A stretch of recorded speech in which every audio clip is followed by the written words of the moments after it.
Hello बच्चों, आज आप पढ़ेंगे स्ट्रक्चर ऑफ आई। आई के स्ट्रक्चर में किस तरह से ये आई वर्क करता है जब भी लाइट की इंटेंसिटी पास होती है कॉर्निया से, तो उसके बारे में आप समझेंगे। ठीक है, तो यहाँ पे ये एक रफली स्ट्रक्चर बना हुआ है आई का, जिसके फ्रंट में जो ग्लोब शेप स्ट्रक्चर दिख रहा है इसे हम कॉर्निया कहते हैं। ये एक लेंस है जिसको हम आइरिस कहते हैं और इसके मिड का हिस्सा जो होता है वो प्यूपिल होता है।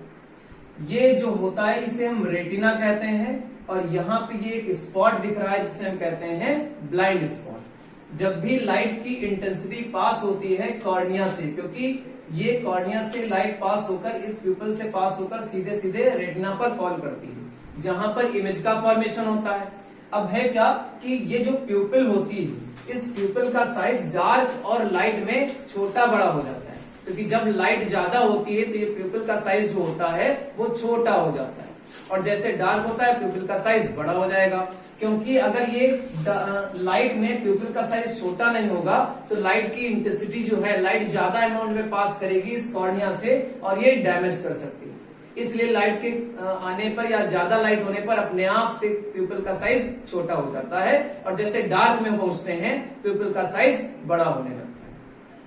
अब होगा क्या, जब लाइट की रेस पड़ रही है तो ये प्यूपिल लाइट में स्मॉल और डार्क में बड़ा कर लेगा, और यहां से लाइट जाकर इस रेटिना पर इमेज का फॉर्मेशन करता है। और यहाँ पर ये जो रेड कलर में है ये ऑप्टिक नर्व्स होती हैं जो इसकी इंफॉर्मेशन सेंट्रल नर्वस सिस्टम तक पहुंचाते हैं, जो इंफॉर्मेशन देता है इमेज को देखने के लिए। यहाँ पर ये ब्लाइंड स्पॉट होता है।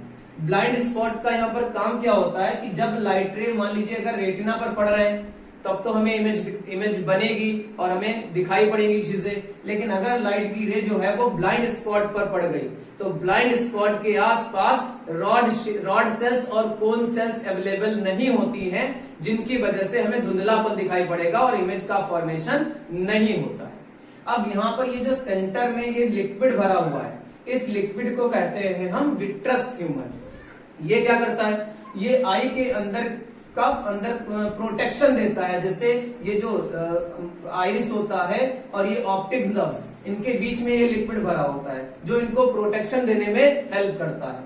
और यहाँ पर कॉर्निया और इस आइरिस के या लेंस के बीच का जो लिक्विड भरा होता है उसे हम एक्वस ह्यूमर कहते हैं। ये आई को नरिशमेंट प्रोवाइड करता है। ठीक है, अब इसकी इमेज का फॉर्मेशन कैसे होगा, क्योंकि ये एक तरह का कॉन्वेक्स लेंस होता है और ये यहाँ पर जो लगे हुए हैं आपको मसल्स जैसे दिख रहे हैं, इन्हें हम कहते हैं सीलियरी मसल्स। सीलियरी मसल्स का काम क्या होता है कि जब कोई ऑब्जेक्ट हम दूर से किसी ऑब्जेक्ट को देख रहे होते हैं तो वहां से जो लाइट रेज आती है वो पैरेलल आती है, और पैरेलल आएगी तो ये सीलियरी मसल्स को ज्यादा वर्क नहीं करना पड़ता है और ये लाइट को क्या करेंगे, कन्वर्स कर देंगे। क्योंकि कॉन्वेक्स लेंस होता है तो लाइट को कन्वर्स करने का काम करता है। लेकिन अगर वही ऑब्जेक्ट काफी नजदीक होता है तो सीलियरी मसल्स क्या करती हैं, इस लेंस को ऑटोमेटिक थिक कर देती हैं। लेंस को थिक करने पर इसकी पावर बढ़ जाती है और इसको कन्वर्स करने में, लाइट को कन्वर्स करने में हेल्प करती है और सीधे ये रेटिना पर बन जाता है। अब कैसे होगा आप देखिए, जैसे मान लीजिए मैंने यहाँ पर एक ऑब्जेक्ट रखा है, यहाँ पे है, दूर कोई ऑब्जेक्ट था, यहां से लाइट की रेज जो आएंगी पैरेलल आ रही है। अब अगर ये लाइट की रेज पैरेलल आ रही है तो यहाँ पर ये जो लेंस क्या करेगा, इनको कन्वर्स करेगा और कन्वर्स कर ये रेटिना पर इमेज का फॉर्मेशन कर देगा। यहाँ पर इमेज का फॉर्मेशन हो जाएगा इस तरह से। तो ये तब होगा जब ऑब्जेक्ट हम किसी दूर रखे हुए ऑब्जेक्ट को देख रहे हैं। उस समय सीलियरी मसल्स इस कॉन्वेक्स लेंस को ज्यादा कॉन्ट्रैक्ट नहीं करेंगे, मतलब इनको ज्यादा वर्क नहीं करना पड़ेगा। लेकिन जब ये ऑब्जेक्ट नजदीक रखा होता है, मान लीजिए ये ऑब्जेक्ट यहाँ पे रखा था, यहाँ पे, और हम इसको नजदीक से देखना है हमें। अब नजदीक रखे ऑब्जेक्ट को देखने के लिए ये जो रेज है वो पैरेलल तो जाएंगे नहीं, वो रेज कुछ इस तरह से जाएंगी, डाइवर्स करती हुई जाएंगी।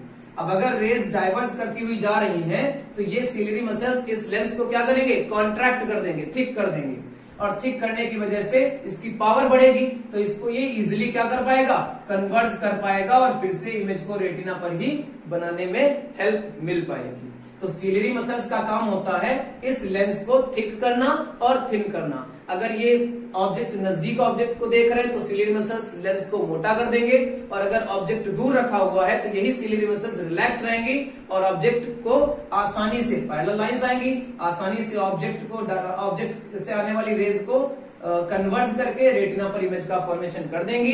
लेकिन उस समय इन सिलियरी मसल्स को ज्यादा वर्क करने की जरूरत नहीं होती। तो इस तरह से ये